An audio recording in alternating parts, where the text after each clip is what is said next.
अस्सलामुअलैकुम। मैं हूं प्रोफेसर इम्तियाज़ जावेद और आज मैं आपके साथ एक बड़े ही अहम टॉपिक पर बातचीत कर रहा हूं और आज का हमारा टॉपिक है हाउ टू स्पीक इंग्लिश। अक्सर स्टूडेंट्स मुझसे सवाल करते हैं कि हम इंग्लिश बोलना चाहते हैं लेकिन हम इंग्लिश बोल नहीं पाते, और जब मैं उनसे वजह पूछता हूं कि आप इंग्लिश क्यों नहीं बोल पाते, तो जो वजूहात जो मुझे वो बताते हैं उनमें सबसे पहली वजह तो वो कहते हैं जी कि हमारे पास वोकैबुलरी ही नहीं है तो हम इंग्लिश कैसे बोलें। दूसरी वजह ये बताते हैं कि जी हमें इंग्लिश बोलते हुए शर्म आती है। तीसरी वजह वो ये बताते हैं कि हमें कॉन्फिडेंस ही नहीं है, इसलिए हम इंग्लिश नहीं बोल पाते। तो जहाँ तक इन बातों का सवाल है, ये सारी की सारी इलॉजिकल बातें हैं। जब एक बच्चा मैट्रिक भी कर चुका है, वो FA FSC भी कर चुका है, और फिर भी वो कहता है कि मेरे पास वोकैबुलरी नहीं है, तो ये बात टोटली रॉन्ग है। मैट्रिक करने के बाद या FA FSC करने के बाद इतनी ज़्यादा वोकैबुलरी होती है किसी भी शख्स के पास कि उसमें वो हर बात ना सिर्फ लिख सकता है बल्कि वो बोल भी सकता है। इसलिए वोकैबुलरी का तो सवाल ही नहीं पैदा होता कि वोकैबुलरी की शॉर्टेज है, क्योंकि आपने इतना ज़्यादा पढ़ा हुआ है, इतनी ज़्यादा आपने बुक्स पढ़ी हैं, आपने बेशुमार एसेज पढ़े हैं, लिखे हैं, स्टोरीज़ पढ़ी हैं, लिखी हैं, लेटर्स पढ़े हैं, लिखे हैं, आपने एप्लीकेशन पढ़ी हैं, लिखी हैं, और इसके बावजूद अगर आप कहें कि हमारे पास शॉर्टेज ऑफ वोकैबुलरी है, तो ये बात बिल्कुल आपकी गलतफहमी है। आपके पास वोकैबुलरी पूरी है। दूसरी बात की तरफ अगर आएँ कि हमें इंग्लिश बोलते हुए शर्म आती है, तो ये कोई शर्म वाला मामला तो है ही नहीं। अगर ये इतना ही कोई शर्म वाला मामला होता तो अंग्रेज़ जो हर वक्त अंग्रेज़ी बोलते हैं वो तो अब तक शर्म से डूब के मर चुके होते। या हमारे जो बेशुमार पढ़े लिखे लोग जो अंग्रेज़ी बोलते हैं तो वो क्या शर्मिंदा फील करते हैं? ऐसी कोई बात नहीं है। अंग्रेज़ी तो ऐसे लोगों की ज़ुबान है जो बड़े पढ़े लिखे लोग हैं, जो बड़े मुहज़्ज़ब लोग हैं, जो बड़े एडवांस्ड लोग हैं। तो अगर आप भी इंग्लिश बोलते हैं तो आप भी इंशाल्लाह पढ़े लिखों में ही शुमार होंगे, आप भी इंशाल्लाह बड़े एडवांस्ड और सिविलाइज्ड लोगों में शुमार होंगे। लिहाजा ये कोई जवाब नहीं है कि आप ये कहें कि जी हम इसलिए नहीं इंग्लिश बोल पाते कि हमें इंग्लिश बोलने में शर्म महसूस होती है। ये कोई शर्म वाला मामला नहीं है। अगर शर्म महसूस करनी है तो झूठ बोलने पे शर्म महसूस करें, चुगलियाँ करने पे शर्म महसूस करें, इंग्लिश बोलने में अब बिल्कुल भी शर्म महसूस ना करें। उसके बाद तीसरा मामला ये आता है कि हमें जी कॉन्फिडेंस नहीं है।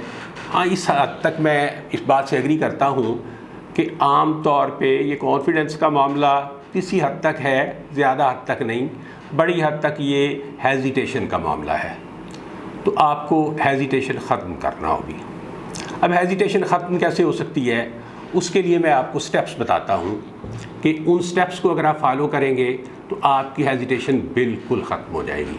सबसे पहली बात तो ये है कि आपने आसान तरीके से स्टेप बाय स्टेप चलना है, और वो स्टेप बाय स्टेप ये है कि number 1, start from replacing. Let's say if you speak a sentence in Urdu, even you can use certain English words in that Urdu sentence.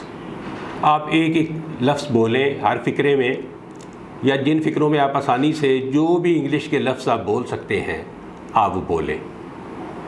उसके बाद आप छोटे छोटे आसान इंग्लिश के फ़िक्रे बोलें।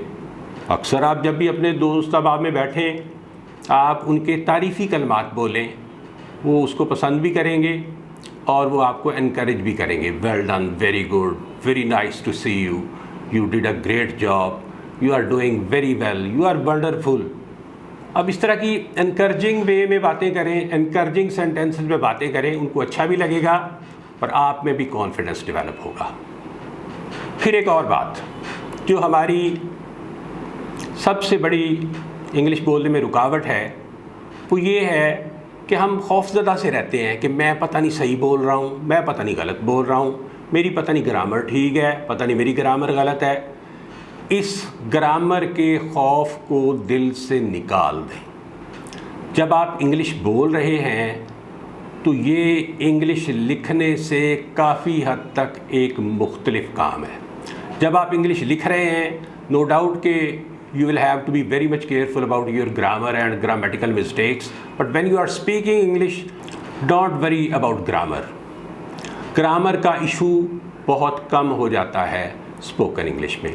मिसाल के तौर पे अगर कोई आपसे कहता है सी यू टुमारो, अब अगर हम इसको ग्रामेटिकली देखें तो ये तो गलत फिक्र है सी यू टुमारो, लेकिन उसने आपको जाते हुए कहा है सी यू टुमारो, तो उसका मतलब उसने ये लिया है कि I will see you tomorrow, I will meet you tomorrow. तो आपने इसी तरह से ही see you again, see you tomorrow, come please, I am coming, I will come to you, I will see you soon. तो ये छोटी छोटी सीधी सीधी आसान सी बातें हैं, आप इनको अपनी आदत का हिस्सा बनाएं। गलत बोलना कोई जुर्म नहीं है, बोलने में हर किसी से गलती होती है। दो अंग्रेज़ भी अगर बैठे इंग्लिश बोल रहे हैं, इंग्लिश में बातचीत कर रहे हैं, तो वो ज़रा भी ग्रामर की परवाह नहीं कर रहे हैं, वो बेशुमार फिक्रे ग्रामेटिकली गलत बोल रहे हैं, लेकिन ये ऐसा कोई इशू नहीं है और आप भी इसको इशू ना बनाएं। आम तौर पे ये समझा जाता है कि इंग्लिश बोलने का मतलब है कि आप बड़ी तेज़ इंग्लिश बोलें, आप तेज़ तेज़ फिक्रे बोलें, आप बड़े मोटे मोटे अल्फाज इस्तेमाल करें, आप बहुत बड़े बड़े फ़लसफ़े झाड़ें। ये बड़े फ़लसफ़े बोलना, ये तेज़ तेज़ बोलना, ये कोई कमाल नहीं है। आप आसान, सादा, मुख्तसर फ़िक्रों में, लफ्ज़ों में बात करें, आप बिल्कुल कंफर्टेबली बात करें, आपको किसी फ़लसफ़े में जाने की कोई ज़रूरत नहीं है, आप सिंपल बातें करें और इंशाल्लाह ये इंग्लिश जो है आपकी एक रूटीन की लैंग्वेज बन जाएगी। अगर आप इंग्लिश बोलना चाहते हैं तो सबसे पहले आप एक अपनी रूटीन बनाएं। ये आप अपने मोबाइल में रिकॉर्डिंग में चले जाएं, कुछ टॉपिक्स ऐसे दिमाग में लाएं जो मैं आपको बता रहा हूँ कि आप रोज़ाना एक टॉपिक जो है वो अपने मोबाइल के सामने बोलें, उसको रिकॉर्ड करें। मिसाल के तौर पे आप माई सेल्फ पे बोलें, सेल्फ इंट्रोडक्शन दें और उसके बाद आप उसको सुने। अगले दिन आप अपने प्रोफेशन के मुतालिक, if you are a student, तो आप अपने सब्जेक्ट्स को, अपने टीचर्स को उसमें बयान करें। अपने फ्रेंड्स के बारे में बताएं कि आपका कौन फ्रेंड है, वो कैसा है। इसी तरह आप अपने शहर के बारे में, इसी तरह आप अपनी लाइकिंग्स के बारे में, फिर अगले दिन अपने डिसलाइकिंग्स के बारे में रिकॉर्ड करें। फिर उससे अगले दिन योर एम ऑफ लाइफ जो है उसको डिस्कस करें। इसी तरह आप जो कुछ जो है वो करना चाहते हैं, आपकी ख्वाहिशात क्या हैं, आप क्या क्या अचीव करना चाहते हैं, इन सारी चीज़ों को एक एक मौजू बनाएं। हर अलग दिन में इस एक मौजू को आप रिकॉर्ड करें और रिकॉर्ड करने के बाद उसको सुनें और देखें कि आपने कौन सा लफ्ज़ कैसे प्रोनाउंस किया है। आप देखें कि आपने कहाँ पर गलती की है। जब आप उसको बार बार सुनेंगे तो आपको उससे अगली बार बेहतर अंदाज से एक्सप्रेस करना आ जाएगा और आप महसूस करेंगे कि आप रोज़ाना कॉन्फिडेंस गेन कर रहे हैं। आपकी अगली बार परफॉर्मेंस बेहतर होती चली जाएगी। आप महसूस करेंगे कि आपने कल से आज ज़्यादा बेहतर अंदाज से अपने आप को एक्सप्रेस किया। याद रखिएगा, आपने आईएलटीएस के लिए जाना है, आपने ओईटी के इम्तहान के लिए जाना है, आपने किसी इंटरव्यू के लिए जाना है, आपने किसी भी जगह पर कोई बातचीत करनी है जहाँ पर आपको पता है कि इंग्लिश में ही आपकी सारी जो है वो बातचीत होनी है, तो आपको बिल्कुल भी घबराने की ज़रूरत नहीं है। अपने दिमाग में कोई डर खौफ ना लाएं, इसलिए कि जो शख्स आपसे बात कर रहा है वो आपका कॉन्फिडेंस लेवल चेक कर रहा है। अगर आपसे कोई गलती बोलने में हो भी जाती है तो उसका ये मतलब हरगिज़ नहीं है कि उसने आपका कोई नेगेटिव पॉइंट पकड़ लिया है, ऐसी कोई बात नहीं है। बोलने में गलती हो जाती है, बोलने में ग्रामेटिकल मिस्टेक हो जाती है, आपने इसको बिल्कुल भी सीरियस नहीं लेना। आप रूटीन में कॉन्फिडेंस से बोलें, छोटे छोटे अल्फाज से शुरू करें, उसके बाद आप पेचीदा बड़े फ़िक्रों की तरफ आहिस्ता आहिस्ता जाएं। आपको यकदम बड़े और भारी भरकम और मोटे फ़िक्रे बोलने की ज़रूरत नहीं है। मैं तो बल्कि ये कहता हूँ कि आप इस बात को जहन में रखें कि एक अंग्रेज़ बच्चा अंग्रेज़ी कैसे सीखता है। अगर आप उन सारी स्टेप्स को देख लें तो आप में बहुत कॉन्फिडेंस डेवलप हो जाएगा, आप बहुत जल्दी इंग्लिश बोलने लग जाएंगे। मिसाल के तौर पे बच्चा अगर छोटा है, वो 1.5-2 साल का है, तो वो क्या बोलेगा? यही बोलेगा ना, मामा पापा प्यास लगी है तो thirsty, water, milk, banana, Apple. He would just speak a single word. इसका मतलब है कि पहली स्टेप क्या है कि सिंगल वर्ड से आप स्टार्ट करें। थोड़ा सा बच्चा बड़ा है, वो 2.5-3 साल का हो गया है, तो वो क्या करेगा? Mama I am hungry, I am thirsty, I want to go outside, take me outside, I want to play, I need a ball. यही फिक्रे बोलेगा ना। मतलब कि थोड़ा सा ज़रा बेहतर अंदाज से बोलने लग गया है, थोड़े से आसान मगर पहले से बेहतर फ़िक्रे बोल रहा है, या थोड़े से बड़े फ़िक्रे बोल रहा है। और जब वो 5-6 साल का हो जाएगा वो थोड़ा सा और बेहतर बोल लेगा। लेकिन आप याद रखिएगा कि कहीं पर भी उसने ग्रामर नहीं सीखी, कहीं पर भी अगर वो ग्रामर की मिस्टेक्स कर रहा है तो वो ऐसी कोई बात ही नहीं है, उसको कोई सीरियस नहीं ले रहा।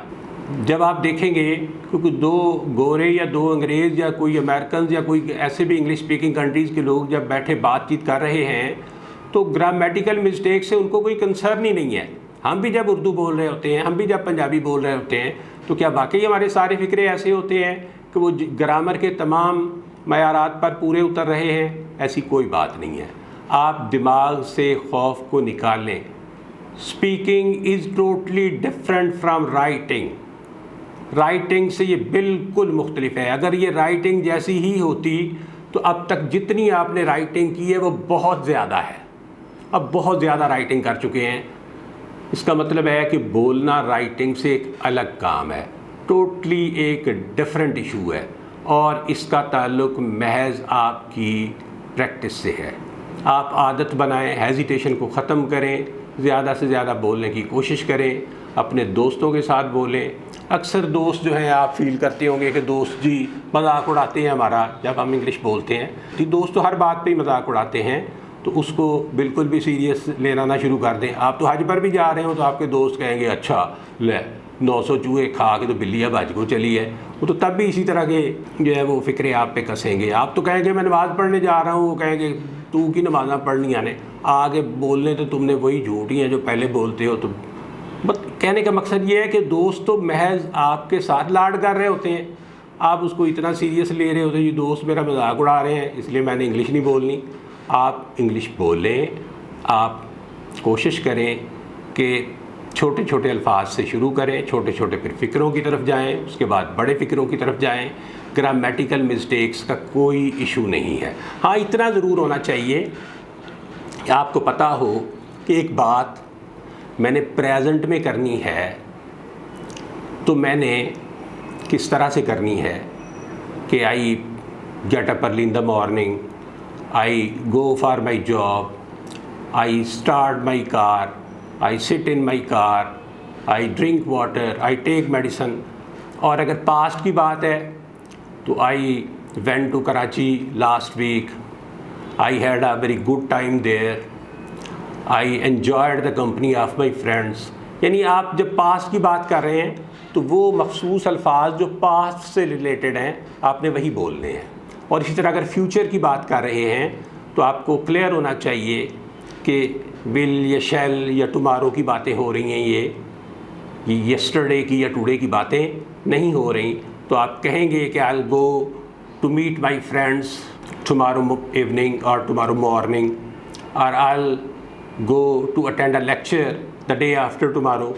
तो आपके कम से कम इतने कॉन्सेप्ट ज़रूर क्लियर होने चाहिए कि कल की बात हो रही है, आज की बात हो रही है, या आने वाले कल की बात हो रही है। ये कॉन्सेप्ट आप क्लियर करने की पोजीशन में ज़रूर हों। बाकी इससे ज़्यादा आपको ग्रामर की मिस्टेक्स के बारे में कंसर्न नहीं होना चाहिए। रूटीन में अगर कोई छोटी मोटी ग्रामर की मिस्टेक्स बोलने में होती हैं तो वो कोई बड़ी बात नहीं है, वो कोई बहुत बड़ा इशू नहीं है। असल चीज़ ये है कि आप अपने कॉन्फिडेंस को डेवलप करें, आप प्रैक्टिस करें, आप इंग्लिश सुने, इंग्लिश बोलें, गलतियों की परवाह आपने नहीं करनी। और आखिर में मैं ये कहूँगा कि आम तौर पे स्टूडेंट्स कहते हैं जी कि कितने अरसे में मैं इंग्लिश बोलने लग जाऊँगा। वो फलां कोई शख्स है वो कहता है मैं एक हफ़्ते में इंग्लिश बोलना सिखा देता हूँ, कोई एक और फलां जगह पर शख्स है वो कहता है मैं 2 हफ्ते में इंग्लिश बोलना सिखा देता हूँ, कोई कहता है मैं महीने में इंग्लिश बोलना सिखा देता हूँ। बात सारी ये है कि जितना आप ज़्यादा टाइम देंगे उतनी आप जल्दी सीख जाएंगे। ये आप पे मुनहसर है कि आप कितनी प्रैक्टिस करते हो। आप मैक्सिमम प्रैक्टिस करें, आप कोशिश करें कि आप इंग्लिश में सोचें, इंग्लिश अपने आप से बात करें, अपने मोबाइल के साथ बात करें। या अपने मोबाइल के साथ बात करना एक बेहतरीन ज़रिया है इंग्लिश बोलने का। आप पहले बातें करें, वही जो टॉपिक्स आपके रूटीन के हैं, आप रोज़ाना एक टॉपिक का इंतखाब करें, उस पर बोलें और उसके बाद आप उसको सुनें। इंशाल्लाह आप देखेंगे कि 1 या 2 महीनों के अंदर आप बहुत ज़्यादा कॉन्फिडेंस गेन कर चुके होंगे और बड़ी अच्छी इंग्लिश बोल रहे होंगे। I hope you would follow my advice. Wish you all the best.